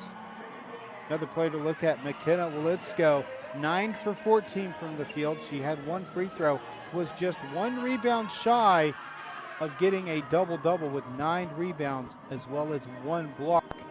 They're setting up for this award ceremony. We're going to take a short break, and we'll come back to cover more of how this World Cup went. We'll be right back.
time, all the superstars we have seen this year, they're going to be either in the Olympics or in the major leagues one of these days, and we've had the pleasure of calling a handful of these games and allowing you, the viewers, to make sure you saw the story told, not only from the team's point of view, but all around the world. We are moments away from the closing ceremonies. We'll see if they are ready to go. But again, in the meantime, for those tuning in, Team USA defeated Canada 84-64 for the 2024 U17 Women's World Cup. Incidentally and ironically, these two teams met in the U16 Americas Championship last year, and Team USA prevailed by 20. A little bit of repeating there, but that doesn't mean that nothing hasn't been learned. Both of these teams, they really went at each other in that 16 competition. Now in 17, went at it again. The United States just happened to come out on top with the same point differential. And as I shift just for a second, I want to shout out all of you viewers getting us to 1,000 likes. We always appreciate the support. You can also continue your support by joining the FIBA YouTube membership program as we inch closer and closer to the medals ceremony. And Aaron, we're about to find out who our 5 tournament competitors were, the top players throughout the entire tournament, and then we'll see USA, Canada, as well as our third place winner receive their medals as well. That's right. Earlier today, Spain toppled France for the bronze medal, preventing France's chance to go back-to-back on bronze. So it will be Spain, Canada, and then USA again. They'll announce the tournament All-Star 5 along with the MVP, and it will be party in USA once again. Final score in the first place game, USA 84, Canada 64. Take a step aside and we'll get you ready for the ceremonies. It is time for the closing ceremony of the FIBA U17 Women's Basketball World Cup 2024 here in León, Guanajuato. We start the ceremony with the All-Star 5 Awards. The awards will be presented by Isatina Badilla, Director, León Sports Commission, Promuve.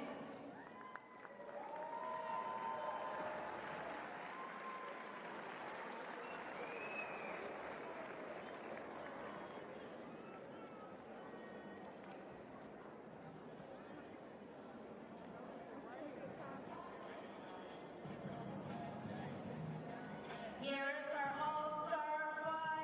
We start from Spain, number 17, Sarah O'Keefe. So Sarah O'Keefe, one of the All-Star 5 from Spain, and she's done a terrific job in this tournament. Before heading into this game, ended up with 15 points per game. That's 11th best. From France, number 10, Ainhoa Risacher.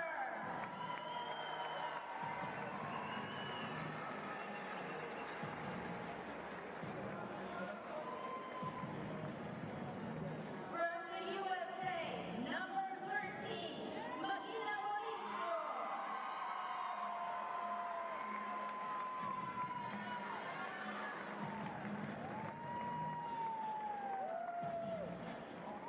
From the USA, number 5, Jersey Robinson.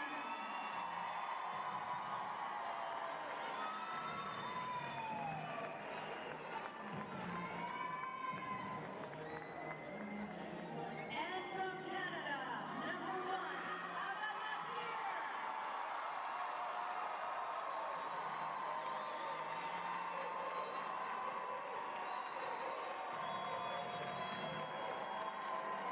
Once again, a big applause for All-Star 5.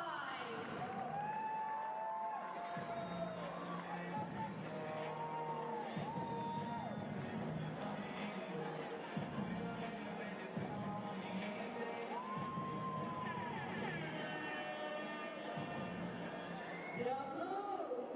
Now it's time for the award of the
Let's give a round of applause to Spain.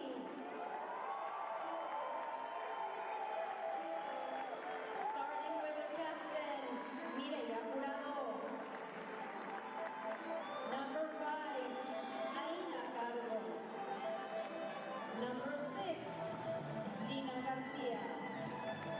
Number 7, Elena Alvarez Castellanos. Number 9, Mireia Sanz. Number 10, Inés Garcia Monge. Number 11, Zenia Salzman.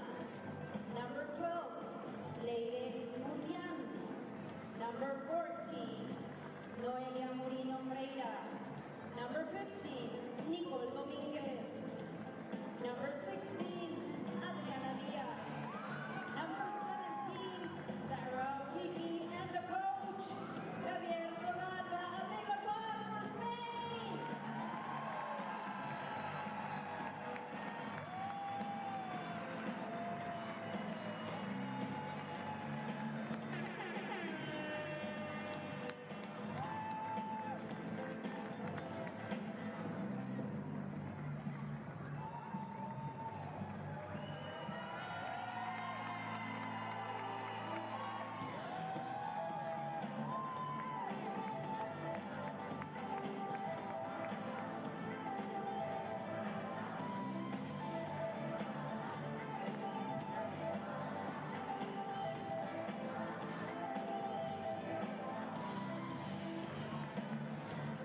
Congratulations once again to our third place winner of the FIBA U17 Women's Basketball World Cup 2024. Thank you. Thank you very much, Spain. We invite you to move under the basket for the remainder of the ceremony.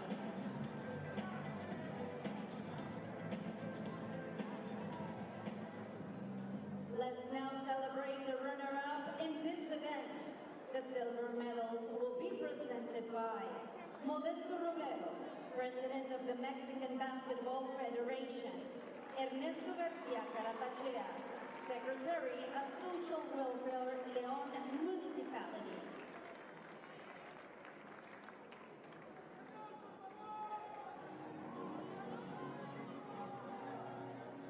Runner-up of this FIBA U17 Women's Basketball World Cup 2024 is the team of Canada.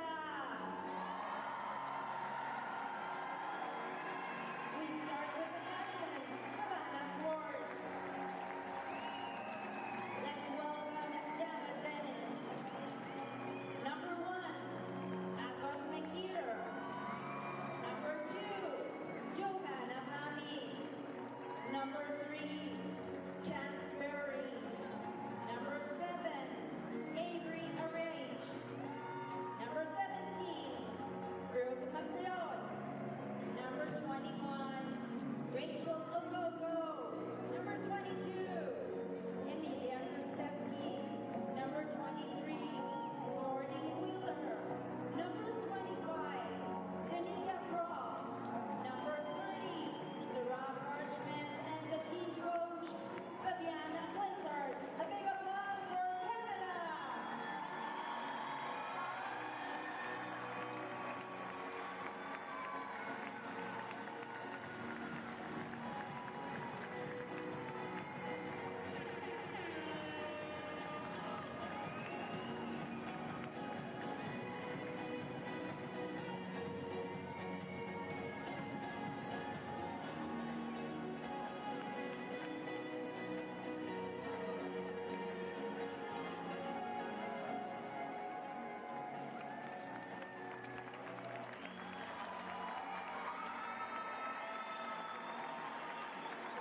Congratulations for the silver medal. Thank you very much. We invite our players to please join Spain under the basket. And now, our world champions, the gold medals are presented by Sheikh Saud Ali Al Thani, FIBA President, Marco Gagnola Romo, Director, Guanajuato State Sports Commission.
from FIBA President Chief Ali Al-Thani of the trophy to Team USA.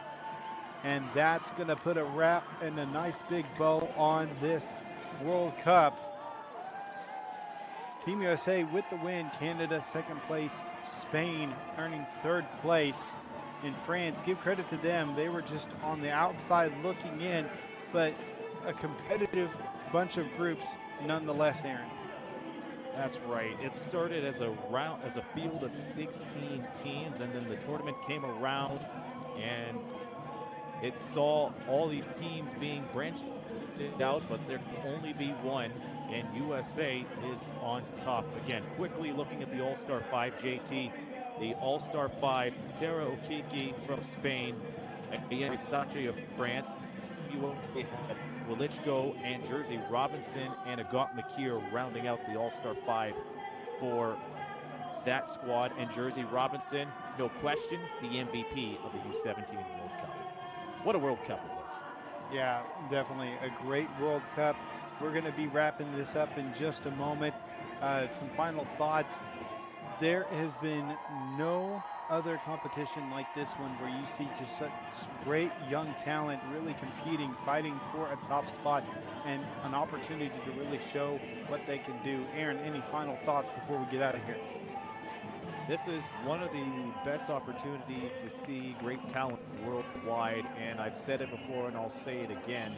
In a few years' time, we're going to be seeing these tremendous ladies play in the WNBA or in the WNBL, perhaps in the Olympics representing their countries, and I'm looking forward to see the future of basketball as it is. And JT, thank you for your patience with me as we called these last two games. We did it in the Men's World Cup, and we've done it here. And I'll tell you, it's a thrill for me each and every year that I'm able to do this. And for those watching, keep on watching. It's been a pleasure. Thank you for having me, and thank you to FIBA.